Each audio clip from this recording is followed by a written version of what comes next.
दोस्तों कहते हैं कि खंडित शिवलिंग की पूजा नहीं की जाती है, लेकिन दोस्तों ऐसा नहीं, खंडित शिवलिंग की पूजा की जाती है। आइए आपको हम ले चलते हैं मध्य प्रदेश के सतना जिले में स्थित, सतना से मात्र 35 किलोमीटर दूरी पर स्थित वीरसिंहपुर। यहाँ पर गैवीनाथ धाम मंदिर, भगवान शंकर जी की यहाँ पर पूजा की जाती है, वो भी खंडित शिवलिंग की। मित्रों, सतना जिले के वीरसिंहपुर में स्थित प्रसिद्ध गैवीनाथ धाम मंदिर पूरे देश में जाना जाता है। यहाँ पर खंडित शिवलिंग की पूजा की जाती है और सावन के महीने में भोलेनाथ की पूजा अर्चना करने से बहुत ही पुण्य की प्राप्ति होती है। मध्य प्रदेश ही नहीं बल्कि दूसरे राज्यों से भी बड़ी संख्या में श्रद्धालु यहाँ पर पहुँचते हैं। जो सतना से मात्र 35 किलोमीटर की दूरी पर वीरसिंहपुर में भगवान भोलेनाथ का प्राचीन मंदिर है। यहाँ पर स्वयंभू खंडित शिवलिंग भगवान शिव की पूजा आराधना होती है। इसे गैवीनाथ धाम के नाम से भी जाना जाता है। इस मंदिर का वर्णन पद्म पुराण के पाताल खंड में भी देखने को मिलता है। वैसे तो यहाँ पर श्रद्धालुओं का आना जाना लगा रहता है, लेकिन खास तौर पर सावन के महीने में यहाँ पर बड़ी संख्या में श्रद्धालु दूर दराज से पहुँचते हैं। गैवीनाथ धाम को उज्जैन महाकाल का उपलिंग भी कहा जाता है।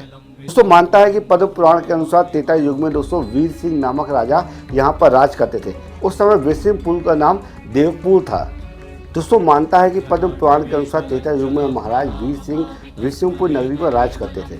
उस समय वीरसिंहपुर का नाम देवपुर था। महाराज वीर सिंह प्रतिदिन भगवान महाकाल को प्रसन्न करने के लिए घोड़े पर सवार होकर उज्जैन जाते थे और भगवान महाकाल के दर्शन करने के बाद उन्हें जल चढ़ाते थे। कहा जाता है कि ये क्रम से वर्षों तक चलता रहा। जैसे जैसे महाराज वृद्ध होने लगे फिर उन्होंने उज्जैन जाने में उन्हें परेशानी होने लगी। एक बार उन्होंने भगवान महाकाल से इच्छा व्यक्त की कि भगवान उन्हें उनकी नगरी में ही दर्शन दे दें ताकि आपकी पूजा कर सकें। दोस्तों मानता है कि राजा वीर सिंह के सपने में भगवान ने दर्शन दिए और दर्शन देकर ये कहा कि मैं आपकी नगरी में प्रकट होना चाहता हूँ।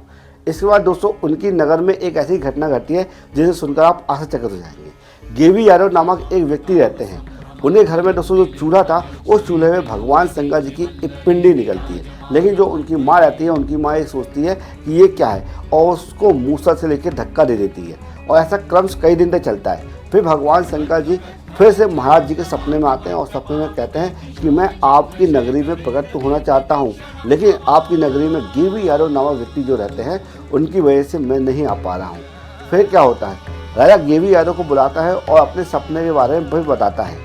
फिर उनकी माँ को बताया जाता है। माँ बताती है कि चूल्हे में प्रतिदिन मेरे साथ ऐसी एक घटना घट रही है। अचानक एक पत्ता निकलता है और उसे मैं मूसल मार के धक्का दे देती हूँ और वो अंदर चला जाता है। फिर क्या था, फिर उस जगह को खाली कराई जाती है और खाली कराने के बाद वहाँ पर एक भव्य मंदिर बना दिया जाता है। भगवान महाकाल के कहने पर उस धाम का नाम गैवीनाथ धाम रखा जाता है, जो कि हमारे सतना जिले से मात्र 35 किलोमीटर दूर वीरसिंहपुर पर पड़ता है। तो दोस्तों आपको ये कथा कैसी लगी कमेंट बॉक्स में दोस्तों आप अपने विचार जरूर व्यक्त कीजिएगा। जय श्री राम।